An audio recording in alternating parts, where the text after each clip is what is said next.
Et Wolf qui relance l'idée d'une limite de salaire pour les pilotes de F1. Oula, ça va pas plaire à Hamilton ou à Verstappen, ça. Le personnel commence à être mécontent d'être bridé par le plafond. Wolf a donc relancé la conversation. Le septuple champion du monde de Lewis Hamilton est toujours le plus gros salaire de la F1 avec 50 à 60 millions de dollars annuels versés uniquement par Mercedes, équipe et groupe, bien que Max Verstappen soit désormais très proche avec environ 40 millions de dollars par an. Wolf admet que la limitation des salaires des pilotes est un sujet controversé, mais il pense qu'il est maintenant opportun de l'évoquer avec le monde qui entre en inflation et en récession. Nous pouvons voir que nous sommes confrontés à une situation difficile en F1. Dans l'ensemble, le sport est en plein essor et la F1 gagne plus d'argent et ça se répercute sur les équipes. Mais nous avons un plafond des coûts. Nous avons 50 millions de dollars pour 1000 personnes. Avec l'inflation, nous n'avons même pas pu payer, les augmenter au niveau de l'inflation, ça ne veut rien dire. Parler de salaires de 30 à 40 millions de dollars dans cette perspective est inadéquate. Le personnel est mécontent. Moi, je suis plutôt d'accord avec ça. Je pense qu'Hamilton, il s'est bien gavé au fil des années. Je pense qu'il serait pas contre non plus une baisse de salaire substantielle, genre 20 millions, quoi. Ça suffirait, hein. Désolé, mais bon, c'est un peu indécent, 50 millions de dollars quand même. Hein. Des pilotes très bien payés, dont Hamilton, Verstappen, Alonso et d'autres, ont déjà déclaré leur opposition à un plafond.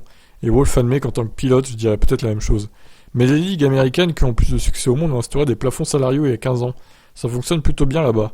Nous devons trouver un moyen d'agir de manière durable et devenir indépendant des fonds souverains ou des équipes encore soutenues par des États. Qu'un plafond soit introduit ou non, les commentaires de Wolf coïncident avec des rumeurs selon lesquelles Hamilton aurait déjà été informé qu'un nouvel accord au-delà de 2023 devrait impliquer une réduction du salaire du côté de Mercedes. Vous ne pouvez pas simplement avoir une masse salariale pour deux pilotes dans certaines des meilleures équipes qui est de 30, 40, 50 millions de dollars, alors que le reste de l'équipe doit être divisé en 140 millions. Ouais, je suis d'accord avec ça. Cela dit, ce sont d'énormes superstars. Elles méritent de figurer parmi les meilleurs salariés du sport. En termes de salaire direct, les pilotes le sont déjà. Ensuite, nous devons trouver un moyen de débloquer la capacité de conclure des accords de parrainage pour les pilotes afin de maintenir leurs revenus. Ça représente les 2/3, sinon plus, pour les athlètes des équipes sportives américaines.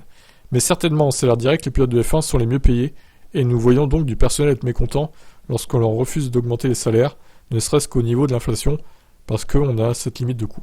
Voilà, vaste débat qui revient sur la table. Doit-on limiter les salaires des pilotes ? Alors, si oui, quelle limite instaurer en fait ? Est-ce qu'on instaure 20, 25, 30 millions max ? Je sais pas. À vous de me dire. Moi, je dirais 30 millions max. Je dirais que c'est un bon compromis. Qu'est-ce que vous en pensez, vous ? C'est déjà beaucoup, 30 millions par an quand même. Allez, je vous laisse commenter. Ciao.